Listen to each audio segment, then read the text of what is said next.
各位线上的同学，大家好。我们今天呢，想花一点时间跟大家介绍一下室内设计证照考试，它考试的内容跟方式大概是一个什么样的情形啊？从民国93年有室内设计的考照开始，那室内设计的考照呢，都需要去考术科。那这个术科的考试呢，每一年都要考一整天的时间。它从早上开始考，考到下午，总共要考7个小时的时间。那以近2年的状况来说，通常早上要考3个小时的透视图。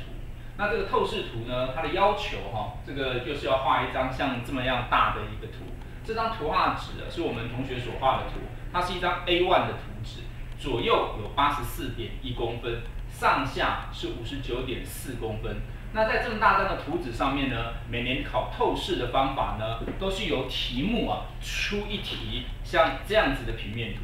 那类似像这样的平面图，它给我们一个空间，有可能是商业空间，有可能是办公空间，或者说是住家。那给我们一个平面图之后，同时也会给这个空间的一个立面是属于什么样的细节。那在考试的时候呢，它会指定从某一个角度看过去来画这个空间的透视。那我们以这几年比较常见的2种例子为例来加以说明的话过去在考透视图的时候，通常在这一张图纸上面要画一张彩绘的2点透视图。那这个2点透视图呢，题目上的指定要求我们图的大小必须画40公分乘以30公分以上的这个大小。那按照题目上所指定出来的角度跟这个细节状况来做透视图的绘制，并且要做彩绘的处理。那一般来说，应考的同学必须要合乎题目的要求，将图形做好构图绘制之后，再做彩色处理。那题目上一般是不会规定你要用什么样的彩色方式来做，你用水彩、用麦克笔其实都可以。可是大部分的考生基于图面的干净、便利跟快速起见，我们大概都会建议同学使用麦克笔为主，或者有时候用一点点粉彩当辅助来做透视的绘图。那这一题透视图的考题通常在过去考试的那个方式来说，除了考1题透视图之外，它在题目上指定会有一个估算的题目要做计算。计算这个空间当中地板面积啦，或者说是墙面的面积啦，或者是天板的施工范围等等。那在一大题的估算里面，可能会有好几个小题的小计算要做。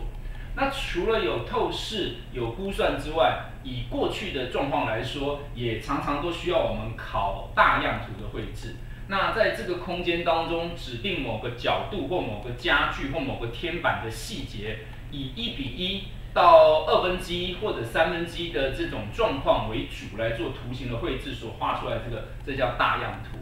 那像各位现在所看到的这一个图形，就是当年的考试状况，有2个大样图要画，有一大题的估算题要画，有一个透视要画，总共的时间必须在3小时之内完成。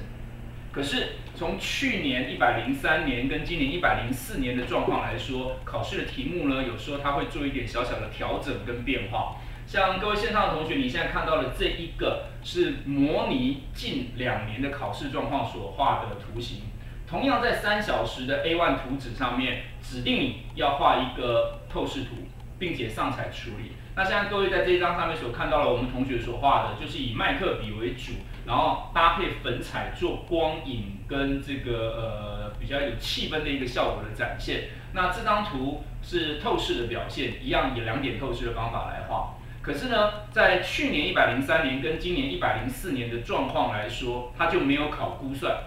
所以我们的同学在做模拟练习的时候，我们也不做估算题的练习。那主要是要画大样图。那至于大样图画什么样子的图形，就由题目来指定。甚至103跟104年的考试状况，它又更单纯了一点。它大样图只考1题，另外1题它干脆就是出填充题。所以对各位考生来说，填充题就会更容易一点。他给你一个图形，然后请你在这图形上面要去填几个材料的名称或者施工的方法等等。那这张图在3小时之内，你能够如题完成，并且做了一定适度的表现，那就可以拿到一个不错的分数。这是有关证照术科考试